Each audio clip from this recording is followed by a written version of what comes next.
Nataraj sir. Sir, ಈಗ ಬಸವ ಸಂಸ್ಕೃತಿ ಉತ್ಸವ ಆಗಿ ನೆನ್ನೆ ಅದರ ಸಮಾರಂಭ ಆಗಿ ಇದೆಲ್ಲ ಪ್ರಶ್ನೆ ನಾವು ಇಲ್ಲಿ ಬಂದು ಚರ್ಚೆ ಮಾಡ್ತಕ್ಕಂಥದ್ದಾಗಿದೆ. ವೀರಶೈವ ಲಿಂಗಾಯತ ಮಹಾಸಭಾ ತಾಲ್ಲೂಕು ಘಟಕಗಳಿದೆ ನಮ್ಮದು, ಜಿಲ್ಲಾದಲ್ಲಿ ನಮ್ಮ ಘಟಕಗಳಿದ್ದಾವೆ. ಇವು ಎಲ್ಲಿ ನಮ್ಮ ವೀರಶೈವ ಲಿಂಗಾಯತ ಮಹಾಸಭಾದ ಮಹಾಪ್ರಧಾನ ಕಾರ್ಯದರ್ಶಿಗಳೇ ಬೀದರ್ನಲ್ಲಿ ಬಸವ ಸಂಸ್ಕೃತಿ ಉತ್ಸವವನ್ನು ಉದ್ಘಾಟನೆ ಮಾಡಿದ್ರು. ಇಡೀ ಕರ್ನಾಟಕದಲ್ಲಿ ಎಲ್ಲ ಊರುಗಳಲ್ಲಿ ವೀರಶೈವ ಲಿಂಗಾಯತ ಮಹಾಸಭಾದ ಪದಾಧಿಕಾರಿಗಳು ಅವರೇ ಬಸವ ಸಂಸ್ಕೃತಿ ಉತ್ಸವವನ್ನು ಒತ್ಕೊಂಡು ಕುಣಿದ್ರು, ಮೆರೆದ್ರು. ಯಾಕೆಂದರೆ ಬಸವಾದಿ ಶರಣರ ಹೆಸರಿಗೆ ಅಂಥ ಚುಂಬಕ ಶಕ್ತಿ ಇದೆ, ಅದರಲ್ಲಿ ಎರಡನೇ ಮಾತೇ ಇಲ್ಲ. ವೀರಶೈವ ಮಹಾಸಭಾ ಬಸವಣ್ಣವರ ಹೆಸರಿಗೆ ಕುಂದು ಬಂದಾಗೆಲ್ಲ ಹೋರಾಟ ಮಾಡಿದೆ. ತಮಗೆ ಹೇಳಬೇಕು, ಲಾಸ್ಟ್ ಟೈಮ್ ಇದೇ ಚೇರಲ್ಲಿ ಬಂದಾಗ ನಾನು ಹೇಳಿದ್ದೆ, ಒಂದು ಮಾತೆ ಮಹಾದೇವಿಯವರು ಒಂದು ಬಸವಣ್ಣವರ ಅಂಕಿತವನ್ನು ತಿದ್ದಿದ್ರು, ಲಿಂಗದೇವ ಅಂತ, ಕೂಡಲ ಸಂಗಮ ದೇವ ತೆಗೆದುಬಿಟ್ಟು ಲಿಂಗದೇವ ಅಂತ ಮಾಡಿದರು. ಅದ್ರ ಬಗ್ಗೆ ಹೋರಾಟ ಮಾಡಿದ್ದು, ಸುಪ್ರೀಂ ಕೋರ್ಟ್ಗೆ ಹೋಗಿ ಅದನ್ನು ರೆಸ್ಟೋರ್ ಮಾಡಿಸಿದ್ದು ಅಖಿಲ ಭಾರತ ವೀರಶೈವ ಮಹಾಸಭಾ.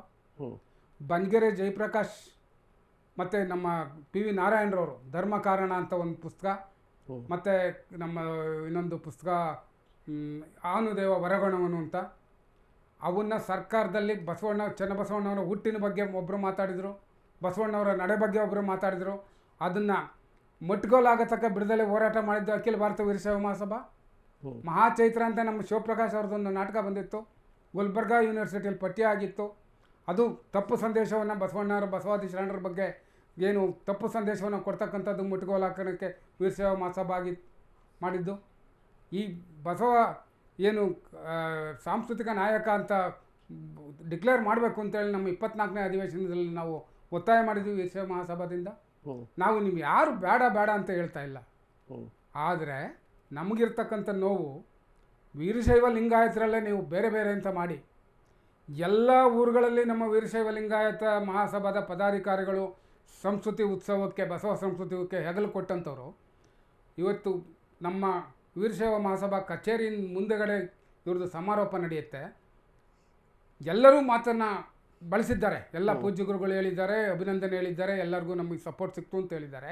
ವೀರಶೈವ ಮಹಾಸಭಾಕ್ಕೆ ಅಧಿಕೃತವಾಗಿ ಒಂದು ಆಹ್ವಾನ ಕೊಟ್ಟಿಲ್ಲ. ಎಲ್ಲ ಒಂದು ಅಂತಕ್ಕಂಥವ್ರಿಗೆ ನೀವು ಒಂದು ಅಧಿಕೃತ ಆಹ್ವಾನ ಕೊಡಲ್ಲ, ನಾವು ಬೇರೆ ಅಂತ ಹೋಗ್ತೀರಿ. ಸಂಸ್ಕೃತಿ ಉತ್ಸವ ಮಾಡೋಕ್ಕೆ ನಾವೇ ಮುಂದೆ. ಬಸವಣ್ಣನವರ ಹೆಸರನ್ನು ಈ ಪ್ರಪಂಚದಲ್ಲಿ ಎಷ್ಟು ಧರ್ಮಗಳಿದ್ದಾವೆ, ಯಾವ ಧರ್ಮಗುರುಗಳು ನಿರಾಕರಣೆ ಮಾಡಲಿಕ್ಕಾಗಲ್ಲ. ಅಂಥ ಉತ್ಸವನ ನಾವು ಮಾಡ್ಕೊಂಡು ಬಂದಿದ್ದೀವಿ. ಅದಕ್ಕೆ ನಮ್ಮ ಮಹಾಸಭೆಗೆ ಒಂದು ಅಧಿಕೃತ ಆಹ್ವಾನ ಕೊಡದಷ್ಟು ನಿಮಗೆ ಬಸವಣ್ಣವರ ತಿಳುವಳಿಕೆ ಕೊಟ್ಟಿದ್ರಾ? ಬಸವ ಧರ್ಮದಲ್ಲಿ ಆ ತಿಳುವಳಿಕೆ ಇದೆಯಾ? ಅದು ನೋವು ಜನಕ್ಕೆ ಆಗೋದಿಲ್ವಾ? ಓಕೆ, ಇನ್ನೊಂದು ಸರಿ ಹೇಳ್ತಾ ಇದ್ರು ಇಲ್ಲಿ ಶಶಿಧರ್ ಸರ್ ಅವರು, ರಾಜಕೀಯ ಇದೆ, ದುರುದ್ದೇಶ ಇದೆ ಲಿಂಗಾಯತ ಧರ್ಮವನ್ನು ಹೊಡೆಯುವಂಥ ಈ ಕೆಲಸದಲ್ಲಿ ಅಂತ. ನಾನು ಶಶಿಧರ್ ಅವರ ಮಾತಿಗೆ ಅರ್ಧ ಮನ್ನಣೆಯನ್ನು ಕೊಡ್ತೇನೆ. ಅರ್ಧ ಯಾಕಂದರೆ ಯಾರೂ ಕೂಡ ರಾಜಕೀಯವಾಗಿ ಯಾವ ಧರ್ಮನೂ ಮುಗ್ಸೋಕ್ಕಾಗೋದಿಲ್ಲ. ಆ ಮಾತನ್ನು ಅವ್ರು ಹೇಳಿದ್ದಾರೆ, ಯಾರೂ ಮುಗ್ಸೋಕ್ಕಾಗೋದಿಲ್ಲ. ಮುಗಿಸಿ ಅವ್ರು ಏನು ಅನುಭವಿಸಿದ್ರು ಅನ್ನೋದು ಇಷ್ಟ ತನಕ ನೀವು ಪ್ರಸ್ತಾಪ ಮಾಡಿದಿರಿ. ಯಾವ ಧರ್ಮಗಳನ್ನು ಹೊಡಿಲಿಕ್ಕಾಗೋದಿಲ್ಲ. ಜನ ಮನಸ್ಸುಗಳಲ್ಲಿ ಏನು ಬರ್ತದೆ, ಜನದ ಆಚರಣೆಯಲ್ಲಿ ಅದು ಅವತ್ತಿಗೆ ಸಮಯಕ್ಕಾಗಿ ಏನು ಉಪಯೋಗ ಆಗಿದೆಯೋ ಗೊತ್ತಿಲ್ಲ. ಆದರೆ ಯಾವ ಮುಖ್ಯಮಂತ್ರಿ ಆಗಲಿ, ಯಾವ ರಾಜ್ಯ ಸರ್ಕಾರ ಆಗಲಿ, ಯಾವ ಕೇಂದ್ರ ಸರ್ಕಾರ ಆಗಲಿ ಧರ್ಮವನ್ನು ಹೊಡಿಲಿಕ್ಕೆ ಆಗೋದಿಲ್ಲ. ಅದು ಏನಾದರೂ ಅಂತ ಪ್ರಯತ್ನ ಆದರೆ ಅದು ಕ್ಷಣಿಕ ಮಾತ್ರ. ಆ ಕ್ಷಣಿಕ ರಿಸಲ್ಟು ಪರ್ಮನೆಂಟ್ ರಿಸಲ್ಟ್ ಸಿಗೋದಿಲ್ಲ. ಓಕೆ ವಾಸುದೇವ್ ಸರ್, ಒಂದು ಕಡೆ ಈಶ್ವರ್ ಖಂಡ್ರೆ ಅವರು ಹೇಳ್ತಾರೆ ವೀರಶೈವ ಲಿಂಗಾಯತರು ಎರಡೂ ಒಂದೇ ಅಂತ ಹೇಳ್ತಾರೆ, ಮತ್ತೊಂದು ಕಡೆ MB ಪಾಟೀಲ್ ಹೇಳ್ತಾರೆ ಇಲ್ಲ ಬೇರೆ ಅಂತ ಹೇಳ್ತಾರೆ. ಮತ್ತು ನಿಮ್ಮ ಸರ್ಕಾರ ಮತ್ತು ನಿಮ್ಮ ಸಚಿವರಲ್ಲೇ ಒಂದಿಷ್ಟು ಗೊಂದಲ. ಯಾಕೆ ಹೇಳಿಕೆ? ಒಂದು ಕಡೆ ಜಾತಿ ಗಣತಿ ಆಗ್ತಾ ಇದೆ, ಒಂದು ನಿರ್ಧಾರಕ್ಕೆ ಬರಲಿಕ್ಕೆ ಯಾಕೆ ಆಗ್ತಾ ಇಲ್ಲ? ಹೋಗ್ಲಿ ಬಿಡಿ, ಪೀಠಾಧ್ಯಕ್ಷರು ಪೀಠಾಧಿಪತಿಗಳು ಅವ್ರು ಬೇರೆ, ಬಟ್ ರಾಜಕೀಯ ಮುಖಂಡರು ಸರ್ ಇವಾಗ ಪದೇ ಅವರು ಕೇಳ್ತಾ ಇರೋದು ಒಂದೇ, ಇವಾಗ ಪ್ರತ್ಯೇಕ ಧರ್ಮ ಬೇಕು ಅಂತ ಅಷ್ಟೇ. ಅದರಲ್ಲಿ ಈಶ್ವರ್ ಖಂಡ್ರೆ ಅವರು ಅದೇ ಕೇಳ್ತಾ ಇದ್ದಾರೆ, MB ಪಾಟೀಲ್ ಅವರು ಅದೇ ಕೇಳ್ತಾರೆ. ಅದರಲ್ಲಿ ಗೊಂದಲ ಏನೂ ಇಲ್ಲ. ಗೊಂದಲ ಇದೆ. MB ಪಾಟೀಲ್ ಅವರು ಹೇಳ್ತಾ ಇರೋದು ಅಂತಕ್ಕಂಥದ್ದು ಏನು ಹೇಳ್ತಾ ಇದ್ದಾರೆ, ಲಿಂಗಾಯತ ಧರ್ಮ ಅಂತ ಬೇಕು ಅಂತ ಹೇಳ್ತಾರೆ.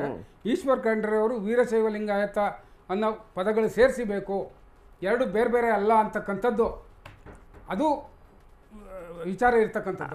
ಅದನ್ನ ಅದೇ ಅವರೇ ಕೂತ್ಕೊಂಡು ಚರ್ಚೆ ಮಾಡಿಕೊಂಡು ಒಂದು ಡಿಸೈಡ್ಗಂತೂ ಬರಬೇಕು. ಅದನ್ನು ಮುಖ್ಯಮಂತ್ರಿ ಸಿದ್ದರಾಮಯ್ಯ ಅವ್ರ ತಲೆ ಕಟ್ಟೋದಂತೂ ನೂರ ಸರಿ ಅಲ್ಲ. 120 ವರ್ಷದಿಂದ ಎಲ್ಲ ಅಧ್ಯಕ್ಷರುಗಳು ವೀರಶೈವ ಲಿಂಗಾಯತ ಮಹಾಸಭೆಯವರು ನಿಮ್ಮ ಮುಖ್ಯಮಂತ್ರಿಗಳು ಯಾಕೆ ಅಲ್ಲಿ ಹೋಗ್ಬೇಕಾಗಿತ್ತು? ಎನ್ಕ್ಯಾಶ್ ಮಾಡ್ಕೋತಿದ್ದಾರೆ. ನಿಮ್ಮ ಎರಡೂ ಮಂತ್ರಿಗಳು ಒಂದು ವಿರುದ್ಧ ದಿಕ್ಕಿನಲ್ಲಿದ್ದಾಗ ನಿಮ್ಮ ಮುಖ್ಯಮಂತ್ರಿಗಳು ಹೋಗಿ ಅಲ್ಲಿ ಸಭೆ ಮಾಡುವಂತ ಏನ್ ಪ್ರಮೇಯ ಏನಿತ್ತು?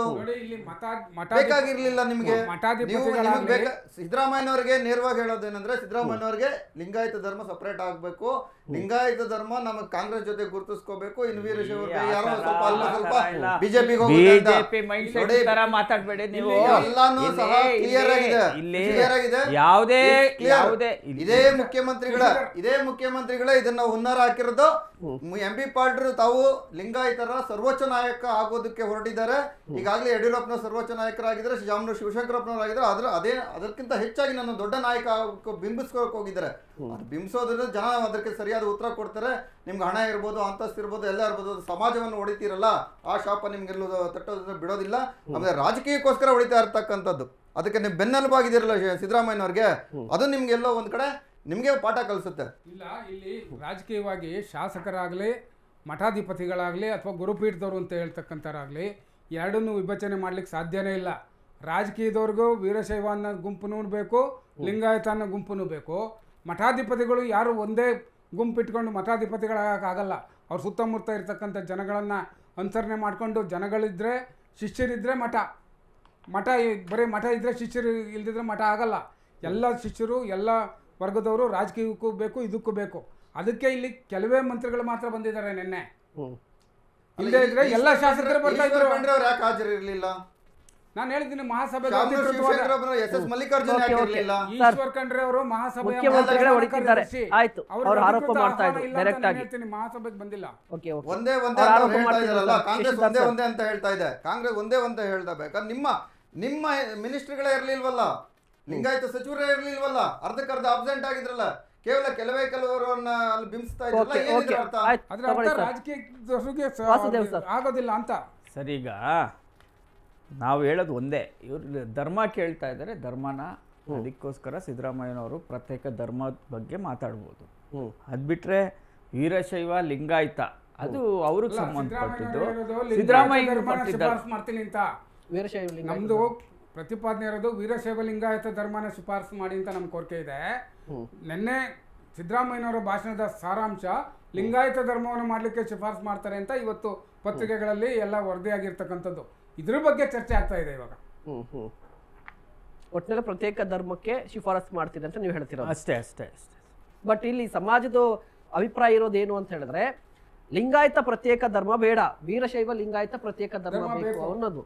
ಬಟ್ ಈ ಗೊಂದಲ ಸೃಷ್ಟಿಯಾಗಿರೋದಕ್ಕೆ ಕಾರಣ ಏನು ಅಂತ ಹೇಳಿದ್ರೆ, ಒಂದ್ ಕಡೆ ರಾಜಕಾರಣಿಗಳು ಹೌದು, ಅದೇ ರೀತಿಯಾಗಿ ಸಮಾಜಕ್ಕೂ ಕೂಡ ಕಾರಣ ಅಂತ ನಾನು ಹೇಳ್ತೀನಿ ಸರ್. ಸಮಾಜದಲ್ಲಿ ಮೊದಲೇ ಹೇಳಿದೆ, ಇಲ್ಲಿ ವೀರಶೈವ ಅಂತ ಇರ್ತಕ್ಕಂಥ ಗುಂಪಿನ ಮಠಾಧಿಪತಿಗಳು ಅಥವಾ ಗುರುಗಳು ಅಂತೇಳಿ, ವಿರಕ್ತ ಮಠಾಧಿಪತಿಗಳು ಅಂತ ಏನಿದ್ದಾರೆ, ನೆನ್ನೆ ಲಿಂಗಾಯತ ಮಠದ ಒಕ್ಕುಗಳು, ಅವರೆಲ್ಲರೂ ನಡೆನಲ್ಲಿ ಬಸವ ತತ್ವವನ್ನ ಆಚರಣೆ ಮಾಡಿದ್ರೆ ಈ ಕೂಗು, ಈ ಸಪರೇಟು, ಈ ವಿಚಾರ, ಈ ದ್ವಂದ್ವ ಬರ್ತಿರ್ಲಿಲ್ಲ. ಮತ್ತೆ ಇನ್ನೊಂದು ಪ್ರಶ್ನೆ ಇದೆ. ಈಗ ಕಳೆದ ಬಾರಿ ಜಾತಿ ಗಣತಿ ಆದಂತಹ ಸಂದರ್ಭದಲ್ಲಿ ಲಿಂಗಾಯತರ ಸಂಖ್ಯೆಯನ್ನ ಕಡಿಮೆ ತೋರಿಸಿದ್ರಂತ ಆರೋಪ ಇತ್ತು. ತೋರಿಸಿದ್ರು ಅಥವಾ ಅವೈಜ್ಞಾನಿಕವಾಗಿ ನಡೆದಿದೆ ಅಂತ ಹೇಳಿ. ಈಗ ಸಾಕಷ್ಟು ಗೊಂದಲ ಉಂಟಾಗ್ಬಿಟ್ಟಿದೆ. ಈ ಬಾರಿಯ ಜನಗಣತಿ ಶುರುವಾದಾಗಿಂದ, ಅದರ ಜಾತಿ ಗಣತಿ ಶುರುವಾದಾಗಿಂದ ಕೂಡ ಲಿಂಗಾಯತ ಧರ್ಮದಲ್ಲಿ ಸಾಕಷ್ಟು ಗೊಂದಲ ಇದೆ. ಈಗ ಒಂದು ಆತಂಕ ಇದ್ದೇ ಇರುತ್ತಲ್ವಾ, ಈ ಗೊಂದಲದಿಂದಾಗಿ ಮತ್ತಷ್ಟು ಕಡಿಮೆ ಆಗ್ಬಿಡುತ್ತಾ ಜನಸಂಖ್ಯೆ ಅಂತ ಹೇಳಿ. ಅದಕ್ಕೆ ಯಾರು ಹೊಣೆ? ಮತ್ತೆ ದುರಾದೃಷ್ಟ, ಹಿಂದುಳಿದ ವರ್ಗಗಳ ಆಯೋಗ ಕೋರ್ಟ್ಗೆ ಒಂದು ಅಫಿಡವಿಟ್ ಅನ್ನು ಕೊಟ್ಟಿದೆ. ಇದು ಕಂಪಲ್ಸರಿ ಅಲ್ಲ, ಯಾರು ಬೇಕಾದ್ರೂ ಭಾಗವಹಿಸ್ಬೋದು, ಬಿಡ್ಬೋದು. ಅದ್ರಲ್ಲಿ ಇರ್ತಕ್ಕಂಥ 60 ಪ್ರಶ್ನೆಯಲ್ಲಿ ನೀವು ಯಾವ್ದು ಬೇಕಾದ್ರೂ ಉತ್ತರ ಕೊಡ್ಬೋದು, ಬಿಡ್ಬೋದು. ಇದರಿಂದ ಏನ್ ಸಾಧಿಸುತ್ತೆ? ಜಾತಿ ಇದು ಗಣತಿಯನ್ನ ಮಾಡ್ತಕ್ಕಂಥದ್ದು, ಸಮೀಕ್ಷೆ ಮಾಡ್ತಕ್ಕಂಥದ್ದು ಸರ್ವರಿಗೆ ಸಾಂವಿಧಾನಿಕ ಆಶಯವಾಗಿ ಸರ್ವರಿಗೆ ಸಮಪಾಲನ ಕೊಡೋ ದೃಷ್ಟಿಯಿಂದ ಅದು ದತ್ತಾಂಶ ತಗೊಂಡು ಅದ್ರ ಮೇಲೆ ಕ್ರಮ ತಗೋಬೇಕಾಗಿತ್ತು. ನಾವು ಇಲ್ಲಿ 5 ಜನ ಇದ್ದೀವಿ, 5 ಜನದಲ್ಲಿ ನಾವು 3 ಜನ ಭಾಗವಹಿಸಲ್ಲ ಅಂದ್ರೆ ನಿಮ್ಗೆ ಯಾವ ದತ್ತಾಂಶ ಸಿಗುತ್ತೆ? ನಿಮ್ಗೆ ಆಪ್ಷನ್ ಕೊಟ್ಟಿರೋದ್ರಿಂದ ಎಲ್ಲದಕ್ಕೂ ಆನ್ಸರೇ ಮಾಡಲ್ಲ. ನಾನು DK ಶಿವಕುಮಾರ್ ಅವರು ಹೇಳಿದ್ರೆ ಕೆಲವು ಪ್ರಶ್ನೆಗಳಿಗೆ ಕುರಿ, ಕೋಳಿ, ಚಿನ್ನ ಅದು ಕೇಳಿದ್ರೆ ಕ್ವಶನ್ ಅಲ್ಲ ಅಂತ ಹೇಳ್ತಾರೆ. ಸೋಮಣ್ಣವರು ಅದೇ ಅಭಿಪ್ರಾಯದಲ್ಲಿ ಹೇಳಿದ್ದಾರೆ. ಹಾಗಂತ ಜನಸಾಮಾನ್ಯರಲ್ಲೂ ಅದೇ ಅಭಿಪ್ರಾಯ ಇದೆ.